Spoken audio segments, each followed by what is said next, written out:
বুধবার মালদা জেলা পুলিশের তরফে এমনই প্রশংসনীয় উদ্যোগের ছবি নজরে এলো মালদা জেলা পুলিশ অফিসে।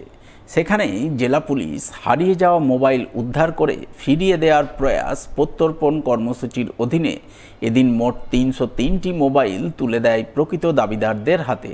প্রত্যর্পণ কর্মসূচি রূপায়ণে হাজির ছিলেন জেলা পুলিশ সুপার প্রদীপ কুমার যাদব, অতিরিক্ত পুলিশ সুপার গ্রামীণ আবু বাক্কার, ডিএসপি ডি&টি লিয়াং তামাং সহ অন্যান্যরা। তারা সকলে মিলে এক এক করে বিভিন্ন সময় বিভিন্ন থানা এলাকা থেকে হারিয়ে যাওয়া মোট ৩০৩টি মোবাইল উদ্ধার করে তুলে দেন প্রকৃত দাবিদারদের হাতে। এই প্রসঙ্গে জেলা পুলিশ সুপার প্রদীপ কুমার যাদব জানান, হারিয়ে যাওয়া মোবাইল উদ্ধারে মালদা জেলা পুলিশ খুব ভালো কাজ করছে। গত মাসেই তারা ২৫৯টি মোবাইল উদ্ধার করে প্রকৃত মালিকদের হাতে তুলে দিয়েছেন। এরপর এই মাসে ৩০৩টি মোবাইল উদ্ধার হয়েছে, যা আজ প্রকৃত দাবিদারদের হাতে তুলে দিচ্ছেন। এবারে আজকে আমরা আবার 303 মোবাইলস রিকভার করে যে ওনার্স আছে ওনাকে রিটার্ন করছি after due verification.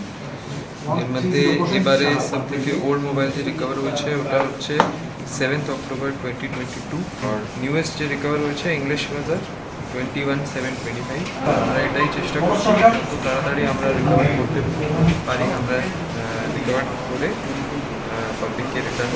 Malda district police অফিসারকে অসংখ্য ধন্যবাদ। আমাদের তরফ থেকে আমরা হারানো ফোন পেয়েছি।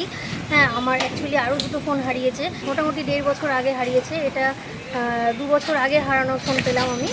আর সে কি জানো, আর মোটামুটি 3-4 মাস আগে আমার একটা ফোন হারিয়েছে, সেটাও রিকভারি করার জন্য আমি স্যারকে আবেদন জানিয়ে যাচ্ছি। হ্যাঁ, মালদা ডিস্ট্রিক্ট পুলিশ অফিসারকে অসংখ্য ধন্যবাদ।